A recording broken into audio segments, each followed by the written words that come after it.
वंदे वंदे।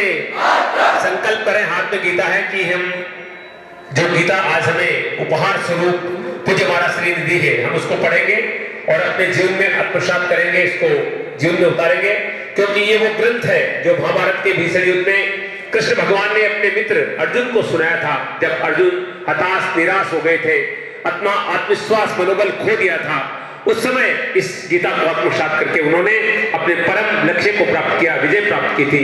ठीक उसी तरह से इस गीता को पढ़कर हम भी अपने मनोबल और आत्मविश्वास को बढ़ाएंगे, माता पिता गुरुजनों के प्रति श्रद्धा रखेंगे और राष्ट्र और समाज की सेवा करेंगे। भारत माता की। कहता हूं कि बिन हरि कृपा मिले नहीं संता। प्रभु की कृपा के बिना संतों का और सज्जनों का, विद्वानों का सानिध्य नहीं मिलता है। आज प्रभु श्री द्वारिकाधीश की हमारे ऊपर कृपा है कि हमारे बीच में संतोष सागर जी महाराज डूंगरगढ़ से आपको आशीर्वाद देने के लिए पधारे हैं। विगत दिनों में जैसा कि हम देख रहे हैं, कुछ असामाजिक तत्व, बालक, युवा अपने मार्ग से पथ भ्रमित हो चुके हैं और इसी परिप्रेक्ष्य में महाराज श्री हमारे बीच में पधारे हैं। युवा पीढ़ी गलत दिशा की ओर अग्रसित हो रही है और उसको सही दिशा का बोध नहीं है। हमें क्या करना है, हमारा मनुष्य जीवन किसके लिए है, हमारे ऋषि मुनियों ने हमको क्या प्रेरणा दी, क्या अच्छा है और क्या बुरा है, क्या करना और क्या नहीं करना है, ये मार्गदर्शन सदियों से हमारे ऋषि मुनि हमारा मार्ग प्रशस्त करते आए हैं और इसी क्रम में महाराज श्री हमारे बीच में पधारे हैं। मैं आप सभी से आग्रह करूंगा कि अपनी करतल ध्वनि से सभी आगंतुकों का, महाराज श्री का एक बार करतल ध्वनि से वेलकम करें, स्वागत करें। बोलिए भारत माता की। थोड़ा सा दम लगाइए, बोलो भारत माता की। बाप रे, लड़कियां कमजोर रह गई थोड़ी। एक बार और ट्राई करते हैं ना। बोलिए भारत माता की। धन्यवाद।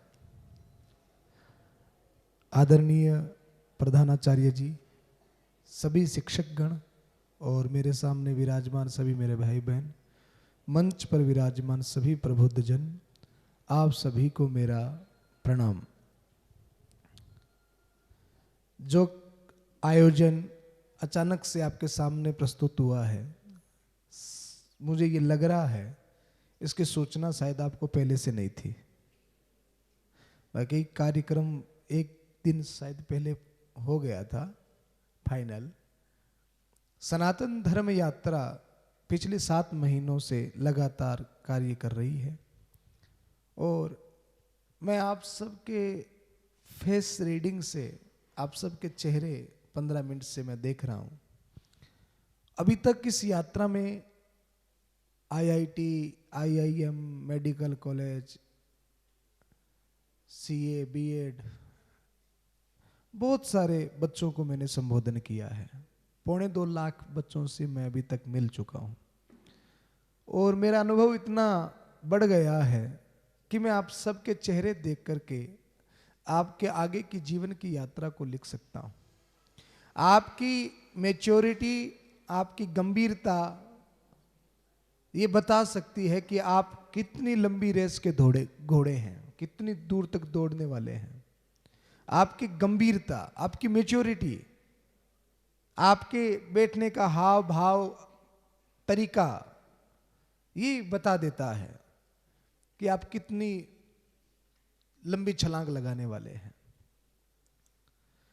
इस दुनिया में सबसे बड़ा वेलफेयर अगर कुछ होता है तो वो यही होता है कि कहीं से हमको कोई एक अच्छा विचार मिल जाए और उस एक विचार से, एक सदुपदेश से हमारा जीवन बदल जाए। एबीसीडी के अक्षरों में बी यानी बर्थ, डी यानी डेथ, और इस दोनों के जो बीच का जो जीवन होता है योर चॉइस। बी और डी के बीच में क्या आता है? सी। सी यानी चॉइस।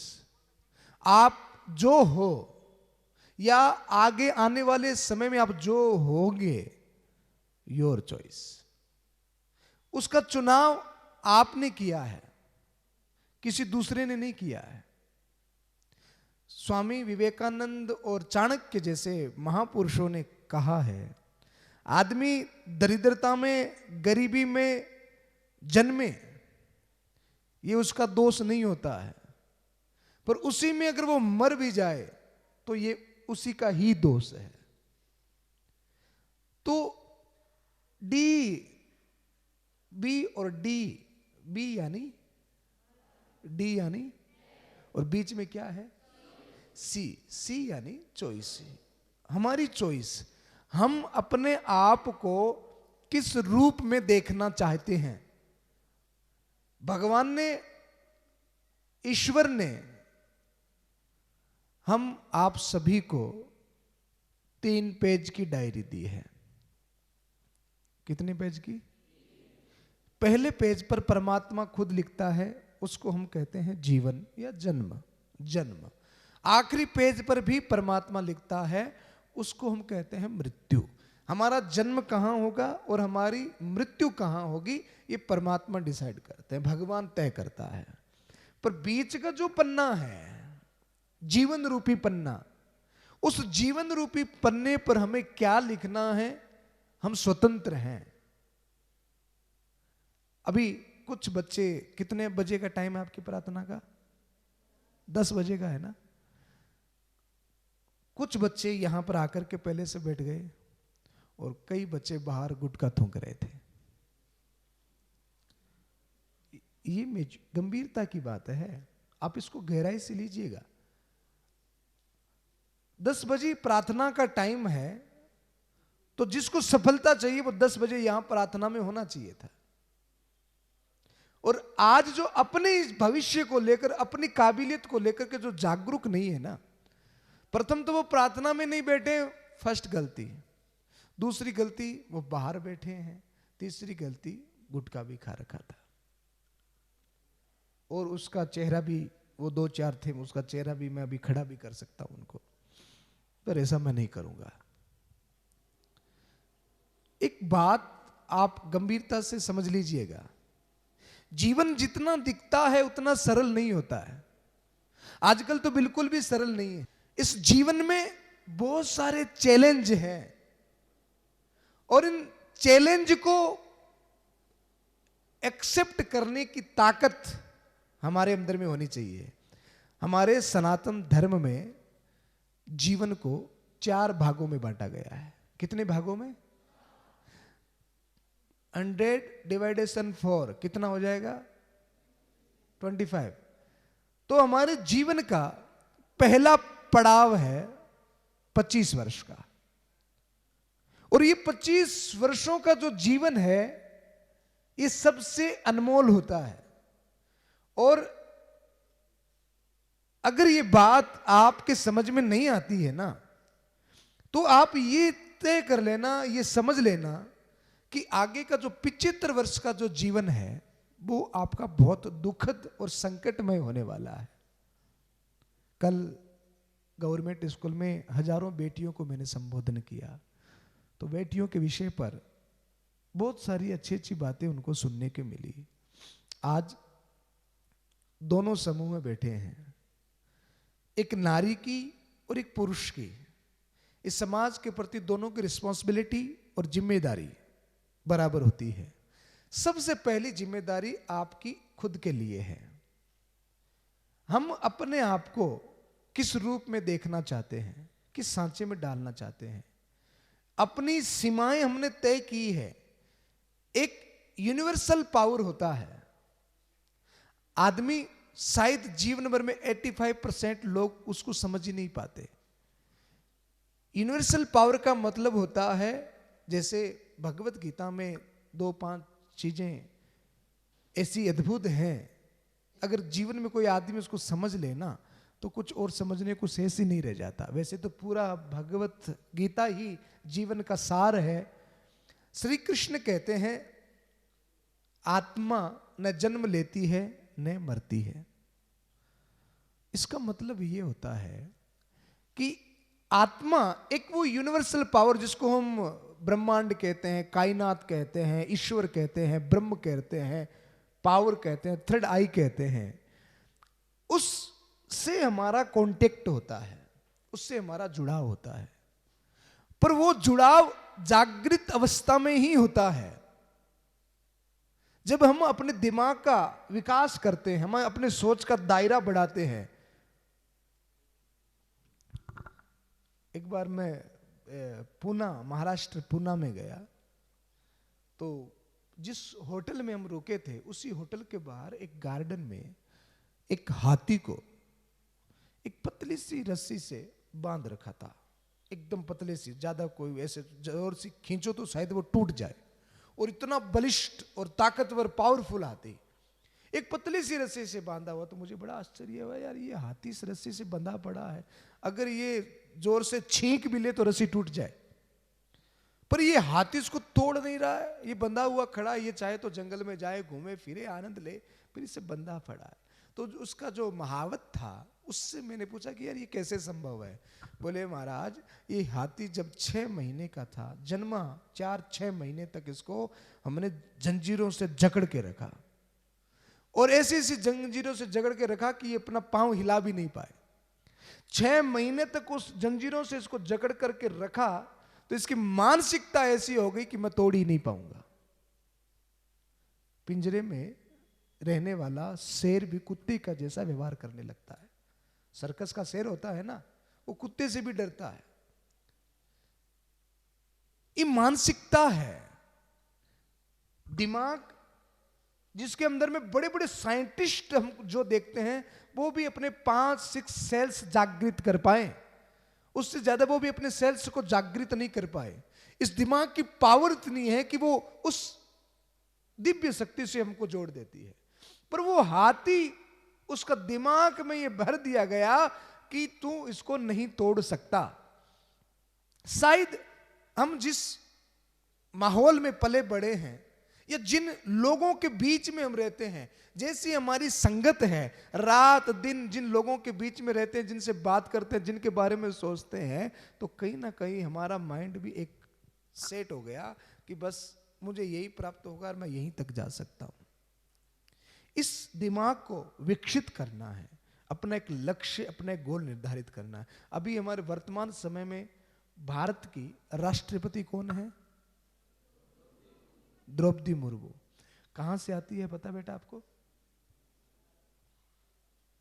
एकदम देहात गांव से, एकदम गरीब परिवार से, और आज वो जीरो से हीरो बनने की उसकी यात्रा, एक गांव से, एक देहात से निकली हुई एक महिला आज भारत के उच्चतम पद, राष्ट्रपति पद पर बैठी है। यह क्षमता केवल उसके अंदर में नहीं है, यह क्षमता हम सबके अंदर में है। एक बड़ी प्रसिद्ध कहानी जो मैं अक्सर सुनाया करता हूं, मुझे बड़ी प्यारी लगती है। एक गांव में, एक स्कूल में एक कोई गुब्बारा बेचने वाला आया। समझ में आ रही है मेरी बात? बोर तो नहीं हो रहे आप? बोर हो रहे तो मैं बंद कर दूं? अच्छा लग रहा है? एक गांव में गुब्बारा बेचने वाला आया, और उस गुब्बारा बेचने वाले से एक छोटी सी बच्ची ने पूछा कि सर ये गुब्बारा उड़ता है? तो गुब्बारे वाले ने कहा बेटा बिल्कुल उड़ता है। बोले सर ये ब्लैक वाला? बोले ये भी उड़ता है। सर ये रेड वाला? बोले ये भी उड़ता है। सर ये पिंक वाला? बोले ये भी उड़ता है। सर ये व्हाइट वाला? अरे बेटा ये भी उड़ता है। सारे के सारे गुब्बारे उड़ते हैं, सब गुब्बारे उड़ते हैं, और गुब्बारों के उड़ने में कलर्स का कोई रोल? गुब्बारा किससे उड़ता है? या ऐसा होता है कि लाल कलर का है तो ज्यादा ऊपर जाएगा, पीला है तो और ऊपर चला जाएगा? ऐसा होता है क्या? गुब्बारा किससे उड़ता है? हवा से उड़ता है। आप एक बात सदैव ध्यान रखिएगा, आपके पेरेंट्स, माता पिता कैसे हैं, अमीर है, गरीब है, शिक्षित है कि अनपढ़ है, कोई फर्क नहीं पड़ता। आपको स्कूल प्राइवेट मिला गवर्नमेंट मिला, आपका ड्रेस कोड कैसा है, आप पैदल जाते हैं कि गाड़ी से जाते हैं, बस से जाते हैं, कोई फर्क नहीं पड़ता। आपके स्कूल की किताबें, टेबल्स, फर्नीचर्स कैसा है, कोई फर्क नहीं पड़ता। ये सारी की सारी चीजें कलर्स हैं। समझ में आ रही है मेरी बात? ये केवल कलर्स हैं। आपकी उड़ान आपके अंदर में निहित है। आपकी ऊर्जा, आपकी वाइब्रेशन, आपकी उड़ान आपके अंदर में है। अगर आपने एक गोल निर्धारित कर लिया, समझ लिया कि मुझे यहां तक पहुंचना है चाहे कुछ भी हो जाए। आपके शिक्षक जो रोज आपको पढ़ाते हैं ना, इन शिक्षकों को इतना अनुभव है कि आप में से कौन कहां तक पहुंचेगा। फिर भी ये मेहनत करते रहते हैं कि काश ठीक हो जाए। माँ बाप को भी पता होता है कि हमारी औलाद कैसी है, फिर भी वो प्रयास करते हैं काश पढ़ लिख करके थोड़ा सा ठीक हो जाए। अभी तो एक का काम में देखा, एक पिता अपने बच्चे को धनाधन पीट रहा था। मैंने कहा पीट क्यों रहे हो? बोले गुरुजी कल इसका रिजल्ट आने वाला है। तो मैंने कहा रिजल्ट तो कल आएगा, आज क्यों पीट रहे हो? बोले कल मैं कहीं बाहर गांव जा रहा हूं, कल मैं बाहर गांव जा रहा हूं, इसका रिजल्ट क्या आएगा वो मुझे पता है। गीता में आत्मा न मरती है न जन्म लेती है। इसका मतलब होता है कि हमारे अंदर में जो ऊर्जा है, जो वाइब्रेशन है, वो पहले से थी, आज भी है और हमेशा रहेगी। बस उस ऊर्जा का इस्तेमाल हम करना सीख जाएं, उस ऊर्जा को सही दिशा में लगाना हम सीख जाएं। अब एक लड़का जिसने भी जो भी वो गुटखा खा रहा था, लगभग 10-20 रुपए का तो खर्चा रोज करता ही होगा ना, बोलो ना। मैंने तो कभी मोलाया नहीं, इतना का होता है ना, 20 रुपए का तो होता होगा। तो महीने के कितने हो जाते हैं भाई? महीने के 20 रुपए पर डे के हो तो महीने के कितने होंगे? 600 हो गए ना। तो साल के 7,200, 7,000 रुपए, 200, 7,000, 7200 रुपए वो गुटखा खा करके थूक देता है। अब इन्हीं 7200 रुपए से वो कोई अच्छी किताबें ला करके पढ़ता, और इन्हीं 7200 रुपए से अगर वो थोड़ा सा काजू बादाम खा लेता तो चेहरे पर ओज रहता, तेज रहता, शरीर में ताकत रहती। और अगर उन 7200 रुपए की किताबें ला करके वो पढ़ लेता अच्छे अच्छे महापुरुषों की, तो शायद उसका जीवन बहुत ही गजब का और बहुत ही सुंदर होता। तो हमें दूसरी चीज श्री कृष्ण सिखाते हैं। एक बड़ा ही सुंदर स्लोगन है, फेमस है, कर्मण्येवाधिकारस्ते मा फलेषु कदाचन। इसका मीनिंग है कि कर्म करते रहो पर फल की इच्छा मत करो। इसकी अब कोई फल की इच्छा ही नहीं करे तो वो कर्म क्यों करेगा? इसका मीनिंग का अर्थ होता है कि आप कर्म पर फोकस करो, आप अपनी मेहनत पर फोकस करो, उसका रिफ्लेक्स जो आ रहा है उसको आप स्वीकार कर लो। तो मेरे कहने का तात्पर्य यह है कि आपका जो जीवन है 25 वर्षों का, ये बहुत इंपॉर्टेंट है। अगर इस जीवन को हमने फैशन और व्यसन में गंवा दिया, लड़कों को तो व्यसन और लड़कियों को बोलो ना फैशन। ध्यान हमारा बुक्स पे नहीं है, ध्यान हमारा लुक्स पे है। हाँ, आजकल ये जो आप थोड़ा सा इसको अन्य नहीं लेना, ब्रांडेड कपड़े, ब्रांडेड शूज, और वो उसके लिए तो पैसा चाहिए। वो न हो तो कम से कम यार ब्रांडेड कटिंग तो हो जाए, है ना। ज्यादातर हम देख रहे हैं कि एक साइड की ऐसे आजकल कटिंग चली, एक साइड ऐसे, और लगभग 2-4 घंटे तो इसी में चले जाते हैं यूं करने में। मैं इसका विरोधी नहीं हूं। एक हरियाणा में एक बच्ची मुझे मिली, तो वो पहलवान रही, पहलवान की अभी तैयारी भी कर रही है। तो उसने अपने बालों को कटवा दिया। मैंने कहा बेटा क्यों कटाया? बोले गुरुजी इसको बहाने में मेरा रोज आधे घंटा चला जाता था, आधे घंटा मेरा रोज इन बालों को संवारने में खराब होता था। अब बताओ वो आधा घंटा कितना अनमोल है, इसलिए मैंने बालों को ही कटा दिया, क्योंकि मुझे सफल होना है, मुझे कुछ बनना है। मैं आपसे एक प्रश्न करना चाहता हूं। आपका क्या नाम बेटा?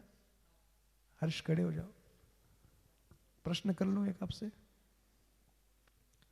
दिल्ली में एक मोहित नाम का लड़का है, आप जानते हैं उसे?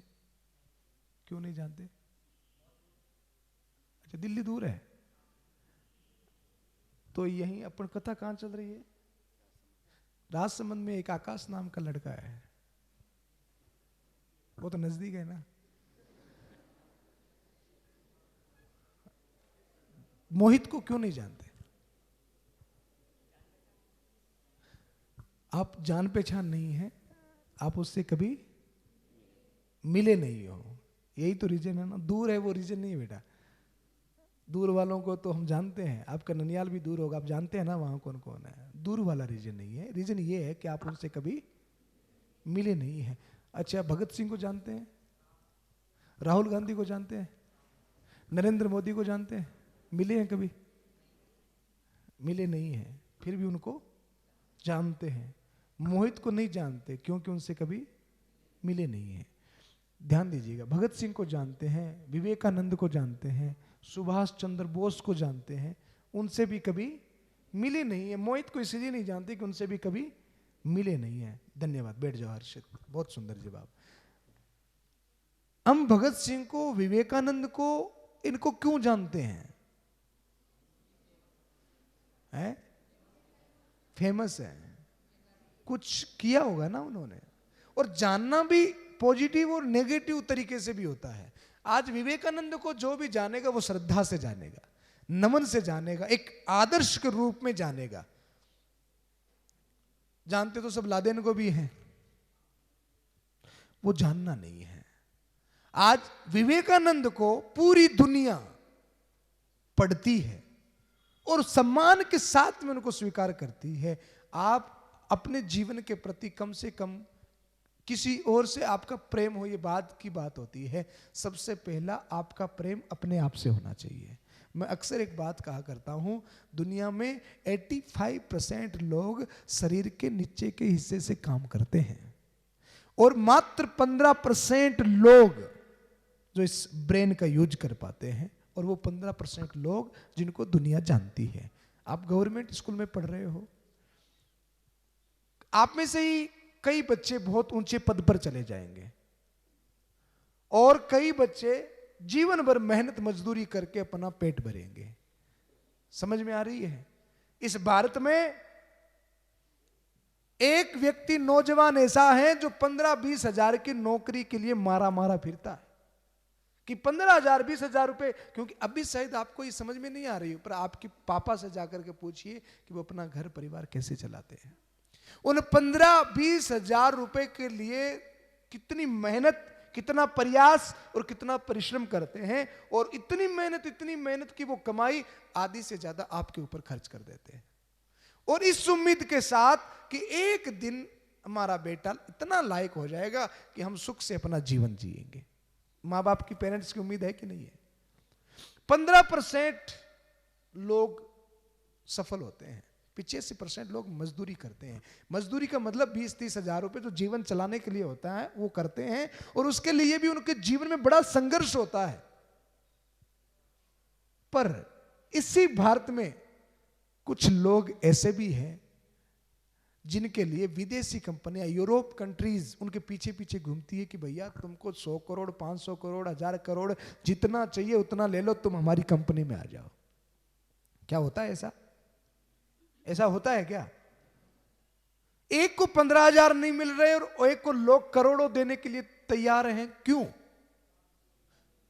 क्योंकि जो करोड़ों ले रहा है उसने मेहनत की है, अपने आप को इतना काबिल बनाया है, उसने अपने आप को इतना काबिल बनाया है, और उस काबिल बनाने के लिए मेहनत की भट्टी में अपने आप को झोंकना पड़ता है।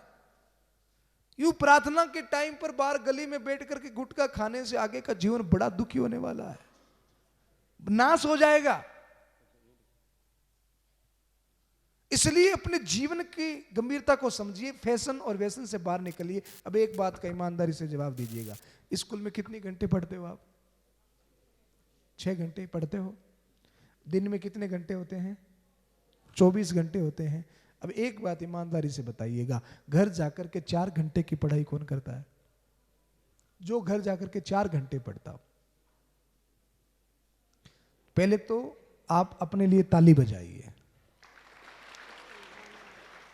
अब आप सोचो मैंने ताली क्यों बजवाई? ताली तो अच्छी बात पर बजती है ना, आप तो 4 घंटे पढ़ते ही नहीं है, ताली क्यों बजवाई मैंने आपके लिए? क्योंकि आप लोगों के अंदर में ईमानदारी है।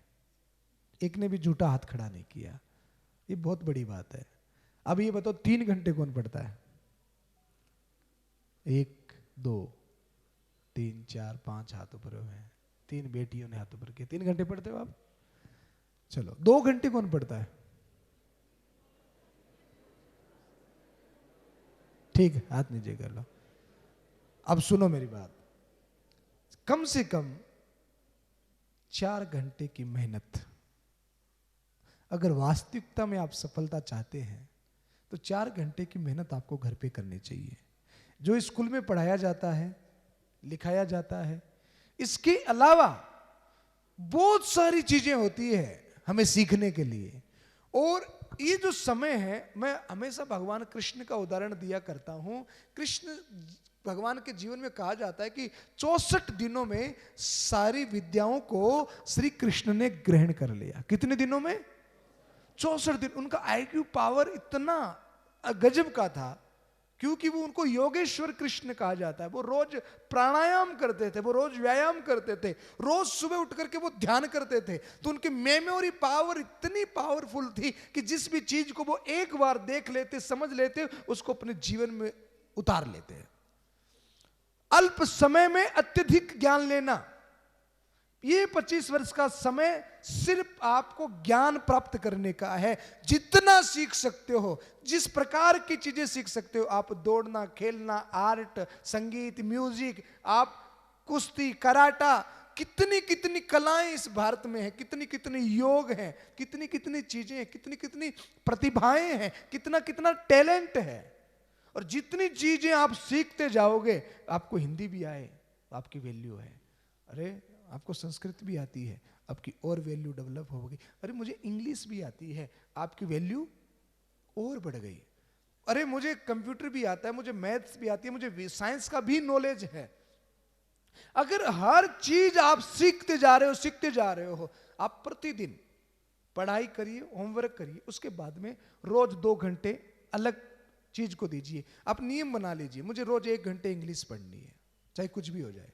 मुझे 1 घंटे रोज संस्कृत पढ़नी, और प्रतिदिन आप रोज 1 घंटा संस्कृत को दो अपने स्कूल की पढ़ाई के अलावा, और 1 घंटा रोज इंग्लिश को दो। आप देखोगे 12 महीने में आपकी क्वालिटी, आपकी सोचने का तरीका, आपके बोलने का तरीका और आपके फ्रेंड सर्किल सब बदल जाएंगे। क्योंकि आपकी वैल्यू बढ़ेगी, तो जो वैल्यूवान लोग हैं वो भी आपके साथ में बैठना चाहेंगे। अपनी वैल्यू को बढ़ाओ, अपने ज्ञान को बढ़ाओ, अपनी शिक्षा का स्तर ऊंचा करो, और अपने समय का क्या करना है? सदुपयोग करना है। यहां पर किताबी ज्ञान, बौद्धिक बल आपका बढ़ रहा है। आप युवा हो तो आपके पास में बाहुबल भी है। कल को काम धंधा, व्यापार, नौकरी लग जाओगे तो आपके पास में धनबल भी आ जाएगा। आपके जो प्रिंसिपल सर हैं, जिस कुर्सी पर बैठे हैं, इस कुर्सी की कितनी टांगे हैं? अरे एक टांग में निकाल दूं तो कुर्सी का क्या होगा? है? और सर, आपको अच्छा लगेगा? आप भी अगर अपने जीवन के पथ पर गिर जाएंगे ना, तो आपके सर को भी बिल्कुल अच्छा नहीं लगेगा। हर गुरु ये चाहता है कि मेरे बच्चे सफल हों, हर माँ बाप ये चाहते हैं कि हमारे बच्चे सफल हो। ये जो कुर्सी की जो 4 टांगे हैं ना, हमारे जीवन को भी स्टेबल करने के लिए, अच्छा और सुंदर करने के लिए 4 टांगे चाहिए। पहली टांग बुद्धि बल। हमारा बुद्धि बल कितना होना चाहिए? प्रखर होना चाहिए, तेज होना चाहिए, सोचने की शक्ति, समझने की शक्ति हमारे अंदर में होनी चाहिए। दूसरी है बाहुबल। आप में से कितने बच्चे हैं जो रोज व्यायाम करते हैं? 1 2 3। आप भी व्यायाम करते हो? खड़े हो जाओ आप। क्या नाम बेटा आपका? खुशहाल, तुषार। कितने बजे उठते हो? स्कूल कितने बजे आते हो? 10 बजे। अच्छा, व्यायाम में क्या करते हैं बेटा? सूर्य नमस्कार करते हो। वाह, बहुत बढ़िया। और रनिंग भी करते हैं? दौड़ भी लगाते हैं, बहुत बढ़िया। इतना व्यायाम करो, जितने युवा बैठे हैं, नशा छोड़ो सबसे पहले तो, आज से ही, अभी से ही। आज देखो, ये दिन बार बार नहीं आते हैं, आज से ही और अभी से ही एक संकल्प आप लीजिएगा कि अगर कोई नशा हमारे अंदर में है, कोई गुटखा, कुछ भी ऐब हमारे अंदर में है, तो आज से और अभी से इसका त्याग करना है। आज के बाद में अपने मन में ही ये संकल्प ले लेना कि आज के बाद में मुझे ये नहीं करना। हालांकि मैं ये विषय उठाता नहीं हूं, कभी भी आप मेरे कितने वीडियो उठा करके देखें, मैंने ये सब्जेक्ट कभी नहीं उठाया है, कभी भी मैंने ऐसी बातें नहीं की है। पर आज जब 2-4 छोटे छोटे बच्चों को गुटखा खाते हुए देखा तो मुझे दुख हो गया, मुझे तकलीफ हो गई कि ये क्या कर रहे हैं। अभी से आप ये संकल्प लीजिए कि अब मुझे ऐसा नहीं करना है।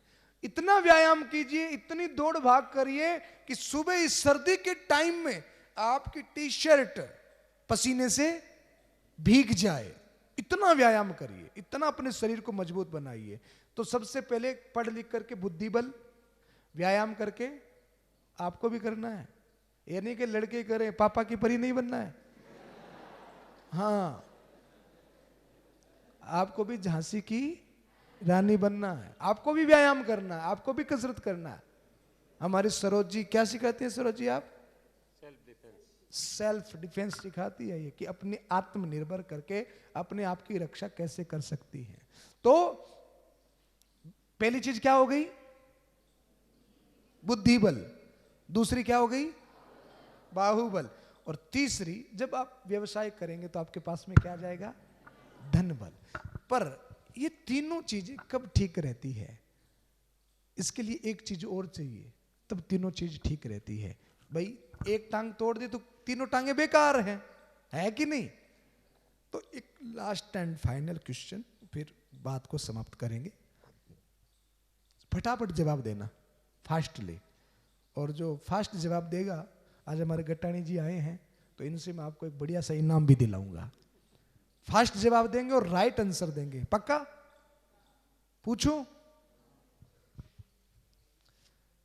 10 लाख रुपए का चेक भरना हो तो कितना जीरो लगेगा? साथ वाले फटाफट हाथ ऊपर करे, लेट ना करे। ले, कितना लगेगा? 5 जीरो लगेगा।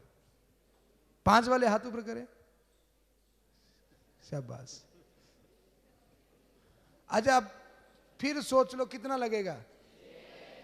हाँ, आपका क्या नाम भैया? हाँ है मयंक? हाँ, नहीं आपका सेकंड नंबर में पूछ रहा हूं, आपका है? बैठो।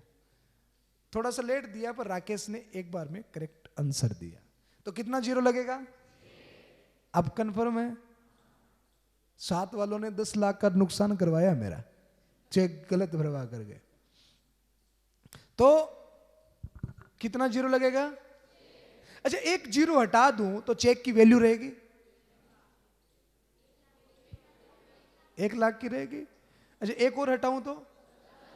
एक और हटाऊं तो? एक और हटाऊं तो? एक और हटाऊं? एक और हटाओ, चेक की वैल्यू है कितनी? 1 की है ना। अच्छा, जीरो को एज इट इज रखो और 1 को हटा दो, अब वैल्यू नहीं है। तो हमारी लाइफ में, हमारे जीवन में वो 1 क्या है जिससे हमारी वैल्यू है? आप जितनी डिग्रियां लेते जाएंगे उतनी ही आपकी ग्रेजुएशन की, मास्टर ग्रेजुएशन की, मास्टर डिग्री ली, आपकी वैल्यू बढ़ती जाएगी। पर आपकी वैल्यू, जैसे जीरो बढ़ाते जाओ चेक में तो चेक की वैल्यू, डिग्रियां लेते जाओ तो हमारी वैल्यू, पर वो 1 जो जीरो के आगे लगा हुआ है वो क्या है? हैं? अब बताओ बेटा, संकोच मत करो, क्या है? गुरूर? जो गुरु गुरु वो 1 है, ठीक है। और कोई बताएगा वो 1 क्या है जिससे आपकी वैल्यू है? कुर्सी की वो चौथी टांग किसने कहा? शिक्षा। धन्यवाद। बौद्धिक बल में आ गया वो, शिक्षा से बुद्धि पर जवाब दिया। आपका क्या है बेटा? बहुत सुंदर। और कोई भाई? 1 जिससे हमारी वैल्यू है, जो 1 का काम करता है हमारे जीवन में, कुर्सी की चौथी टांग। हाँ बेटा, है? अरे वाह, क्या बात, क्या नाम बेटा आपका? बहुत सुंदर जवाब दिया, ताली बजाएं इसके लिए। Right answer. चौथी टांग क्या है? पहली टांग बुद्धि बल, दूसरी, तीसरी और चौथी मनोबल। ये मनोबल कहां से आता है? और पानी कहाँ आता है? बोले नल से। तो नल के पीछे भी तो कोई स्रोत होगा ना, कोई कुआं होगा, कोई बावड़ी, कोई तालाब, कोई सागर।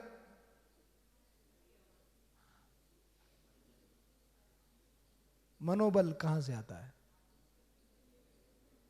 कोई बताओ ना यार, उल्टा सीधा जो भी है कुछ सीखेंगे हैं? किसी की प्रेरणा से आता है मनोबल, ये भी ठीक है। और कोई? मनोबल कहां से आता है? हैं? अनुभव से। अरे वाह। और हैं? गुरु से। गुरु से, ठीक है। आत्मविश्वास, मनोबल एक ही हो गया बेटा। हाँ, अब ये बताओ, आत्मविश्वास कहां से आता है? चलो, आत्मविश्वास कहां से आता है? योग से। वाह, वेरी नाइस। और कोई? चलो, ये सारी बैठो बेटा, जितने आपने बताई ना, आपने बताया अनुभवों से, आपने बताया प्रेरणा से, योग से, ये सारी चीजें जायज है। इन सब चीजों से योग करने से भी मनोबल बढ़ता है, दूसरों की प्रेरणा से भी मनोबल बढ़ता है। और आज एक कम समय में, क्योंकि कार्यक्रम थोड़ा सा जल्दी शुरू होना था, आधे घंटे में पहले लेट हो गए, इसलिए अल्प समय में एक बड़ी सी बात आपको कह देता हूं। ये किताब किस किस के घर में है? अच्छा, और किस किस ने पढ़ी है कभी इसको?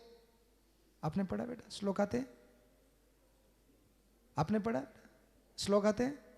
आ जाओ, आ जाओ, कोई नहीं, आप भी आगे आ जाओ, आ जाओ, आ जाना यार, तू भी आ जा।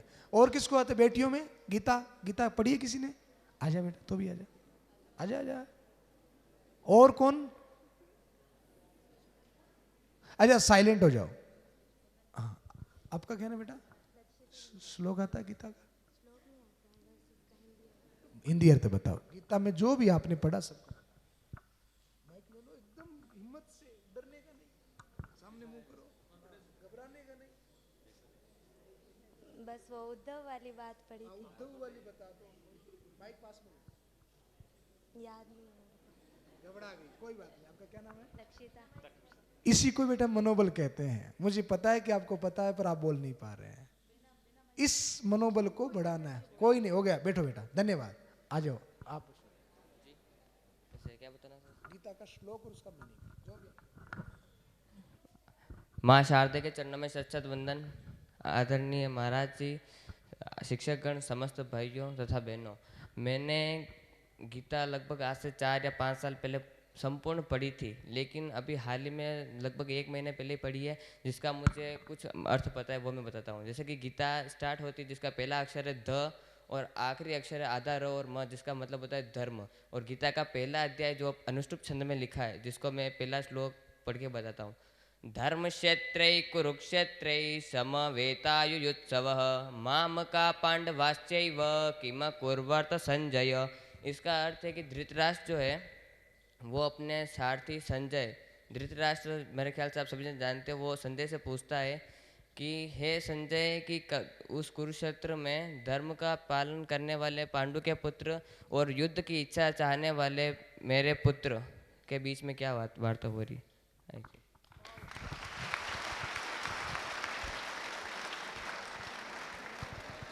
बैठ जाओ, बैठो बैठो बैठो बेटा, बहुत सुंदर। बैठो। देखो, गीता दुनिया की सबसे बड़ी मनोचिकित्सक बुक है। क्या है? न कि कोई धर्म या रिलीजन संबंधित ग्रंथ है। दुनिया के टॉप मोस्ट 128 देशों की टॉप यूनिवर्सिटीज में इटालियन, फ्रांसीसी, चाइनीज, उर्दू, संस्कृत, हिंदी, इंग्लिश, हर एक भाषा में पढ़ाई जाने वाली पूरे वर्ल्ड की एकमात्र बुक है जिसका नाम है भगवत गीता। जितने भी मोटिवेशनल स्पीकर को आप सुनते हो, देखते हो, वो सब बोलते हैं किस में से? भगवत गीता में से। और हमारे आदरणीय प्रधानमंत्री नरेंद्र जी मोदी कभी किसी से मिलते हैं और किसी को कोई गिफ्ट उनको देना हो तो वो क्या देते हैं? वो कहते हैं कि हमारे भारत के पास में इससे अनमोल वस्तु कोई और नहीं है। जितने भी टॉप मोस्ट इस भारत की पर्सनैलिटीज हैं, प्रतिभाएं हैं, उनकी बायोग्राफी अगर आप पढ़ेंगे तो उनके जीवन में क्या मिलेगी? अभी एक चित्तौड़ में एक मुस्लिम बच्चे ने मेरे को 20 गीता के श्लोक सुनाए, मुस्लिम बच्चे ने। मैंने कहा बेटा आपको ये प्रेरणा कहाँ से मिली?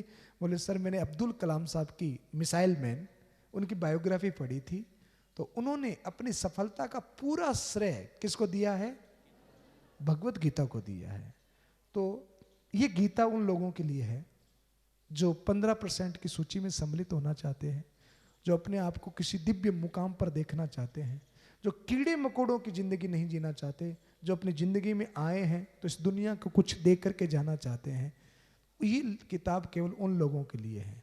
तो आज ये किताब अगर मैं आपको गिफ्ट दूं तो आप पढ़ेंगे? कौन कौन? पक्का? देखा देखी में तो हाथ ऊपर नहीं हो रहे ना, हैं? पक्का पढ़ेंगे?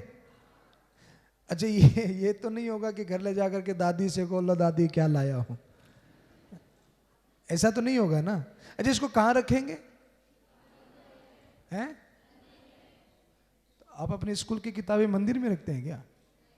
कहां रखते हो? इसको कहां रखोगे? स्कूल बैग में रखोगे। नहाए बिना नहाए, गाड़ी में, ट्रेवलिंग में, गार्डन पर, छत पर, जब भी मन करे, रात में, दिन में, दोपहर में, जहां मन करे आप इसको पढ़ सकते हैं। साफ सुथरे वातावरण में पढ़ेंगे तो थोड़ी सी ठीक समझ में आएगी, अशुद्ध वातावरण में पढ़ेंगे तो समझ में नहीं आएगी, पर इसको पढ़ना है। पढ़ेंगे, और पढ़ने का मतलब इसके श्लोक याद हो या न हो, याद हो तो बहुत अच्छी बात है क्योंकि इस दिमाग में पावर बहुत है। हमने अगर पहले से तय कर लिया कि नहीं होगा तो नहीं होगा, कर लिया कि होगा, चैलेंज के रूप में एक्सेप्ट कर लिया कि होगा, तो निश्चित होगा। पर एक नॉलेज मैं आपको दे दूं, आपने हाथ ऊपर कर दी है, पर ये बहुत बोरिंग है। क्या है? एक पत्ता खोलोगे ना, धर्म क्षेत्र कुरुक्षेत्र समवेता युद्ध, यार क्या लिखा है, छोड़ो, बोर हो जाओगे। पर इसको एक चैलेंज के रूप में एक्सेप्ट कर लिया, इसके एक एक सूत्र को समझने का प्रयत्न कर लिया। आजकल तो यूट्यूब का, मोबाइल का भी साधन है, अगर उसका सदुपयोग किया जाए तो पूरी गीता आपको मिल जाएगी, उसका अर्थ मिल जाएगा, उसके एक एक श्लोक का मीनिंग मिल जाएगा। और एक चैलेंज ले लो, अपनी दीवार पर लिख लो कमरे की, कक्ष की, कि जब तक इसको मैं पूरा समझ नहीं लूंगा तब तक इसका पीछा नहीं छोड़ूंगा। और चैलेंज के रूप में एक्सेप्ट करके अगर इसको समझ लिया तो जीवन बदल जाएगा। पर चैलेंज सबके लिए पार करना आसान बात नहीं होती है। जो सारे हाथ कर रहे हैं उनमें कुछ कर पाएंगे, कुछ 2 दिन में परेशान हो जाएंगे, कुछ 2 दिन में परेशान हो जाएंगे, पर कुछ ऐसे भी होंगे जो इसका पीछा नहीं छोड़ेंगे और वो अपने जीवन में सफलता को भी प्राप्त करेंगे। तो आप पढ़ेंगे? एक बार प्रॉमिस के लिए दोनों हाथ ऊपर उठाओ ना भाई। वाह, थैंक यू। अब नीचे कर लो। अब सुनो, मैं 2 महीने के बाद पुनः राजसमंद आ रहा हूं। आज तो समय कम मिल पाया अपने को, पर 2 महीने के बाद मैं आपसे मिलना चाहता हूं। आप मेरे से मिलना चाहेंगे? पक्का? सर आ सकता हूं मैं? और हम किस पे चर्चा करेंगे? तैयारी करेंगे आप इसमें आप जब पढ़ने के लिए जाएंगे तो आपके मन में हजारों सवाल आ जाएंगे और उन हजारों सवालों में से सेलेक्ट करके आपको 100 क्वेश्चन तैयार करने हैं। कितने? 100 प्रश्न। जब मैं नेक्स्ट टाइम आ पाऊं तो कम से कम आपके पास मुझे पूछने के लिए, आज मैंने आपसे कितने सवाल पूछे हैं, नेक्स्ट टाइम जब मैं आपके पास में आऊं तो इसी गीता में से आपके पास में कम से कम 100 सवाल होने चाहिए मुझे पूछने के लिए। कितने सवाल? 100 सवाल की कम से कम आपको तैयारी करनी है। आप मुझसे पूछेंगे और मैं भी आपसे पूछूंगा कि आपने क्या पढ़ा है। तो आज इस किताब को लेना, अपनी बैग में रखना, पढ़ना। और हम कब मिल रहे हैं? किस पे चर्चा करेंगे? पक्का? पीछे वाले पक्का? ओके। जय हिंद, जय भारत।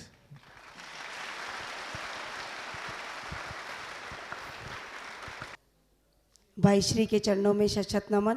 सम्मानित मंच, प्रातः स्मरणीय सभी बच्चों को जय श्री कृष्णा। आपने भाई श्री के शब्दों को अच्छे से सुना होगा, समझा होगा, पर अपने जीवन में उतारना है। मैं आपको एक बहुत ही अच्छी बात बताना चाहूँगी। अपन रहते हैं इंडिया में, कहाँ रहते हैं अपन? भारत में। भारत में रह के अपन बहुत, आप लोगों ने भी सब्जेक्ट यूज़ कर लिया होगा ना। किसी ने साइंस ली होगी, किसी ने कॉमर्स, किसी ने आर्ट्स ली होगी ना, क्योंकि 11th और 12th के बच्चे ही हैं आज। तो सबने अपने अपने सब्जेक्ट चूज़ कर लिए हैं। सब्जेक्ट चूज़ करने के बाद आपने आगे भी सोचा होगा कि हमको क्या बनना है, सोचा होगा ना। तो सोचने के बाद आपने एक लक्ष्य बनाया होगा कि हमको किस सब्जेक्ट में क्या लक्ष्य, किसी को डॉक्टर बनना है, किसी को इंजीनियर बनना है, किसी को टीचर बनना है, लक्ष्य निर्धारित किया होगा ना। या हो जाएगा 12th के बाद, हो सकता है 12th के रिजल्ट के बाद में आपका तो एक लक्ष्य होता है। ऐसी पढ़ाई करके अपन सोचते हैं कि अपन इंडिया से बाहर जाएंगे, जाते हैं, मोस्टली जाते ही हैं, 70% तो जाते ही हैं। अच्छे बच्चे होते हैं, इंजीनियर बनते हैं जो बाहर जाते हैं। ऐसे इंडिया से बाहर जाते हैं और अपन इंडिया से बाहर जाने के बाद जो बाहर की कंपनियां हैं उनको अपन उच्च स्तर पे ले जाते हैं। कहाँ ले जाते हैं? उच्च स्तर पे। मैंने शोध किया, हमारे मिलने वाले हैं अमेरिका में जहाँ भी हैं, तब उनसे पता किया तो उन्होंने एक ही बात बताई है, 65% इंडिया से इंजीनियर गए हुए हैं। कितने? 65। अब सोचो कि इतनी अच्छी पढ़ाई अपने इंडिया के अंदर है तो अपने को वहाँ 65% इंडिया के लोग आज विदेशों की कंपनी में काम कर रहे हैं। तो आज एक बड़ी विडंबना है, अपने इंडिया के अंदर रह के अपन इंडिया में ही काम कर सकते हैं। और क्या काम कर रहे हैं? हमारे एक फ्रेंड रहते हैं अमेरिका में, उनसे मुझे बहुत कुछ पता चला। वो, उन्होंने साइंस थी, वो इंजीनियर है, उन्होंने गीता पूरी सीखी है, वो जाति से जैन है। अब सोचो, उन्होंने पूरी गीता का शोध किया और आज जिस कंपनी में वो काम कर रहे हैं गीता के ऊपर कर रहे हैं। पूरी गीता इंडिया में आते हैं, 6 महीने उनको इंडिया भेजते हैं और इंडिया में जितने मंदिर अपने सनातन धर्म के, जितनी अपने वेदों, पुराण, उपनिषद या गीता जी जो भी अपने ग्रंथ हैं उन पे वो शोध करते हैं और वहाँ का सारा अपना निकाल के और विदेश में ले जाते हैं और वहाँ उनकी एक बुक तैयार होती है और वहाँ के बच्चों को वो पढ़ाया जाता है। ये चीज़ अमेरिका से आपको कुछ पढ़ाया जाता है? कुछ आता है यहाँ पे? नहीं आता है ना। वहाँ की जो चीज़ नहीं सीखने की होती वो यहाँ आती है। आती है ना? आती है ना।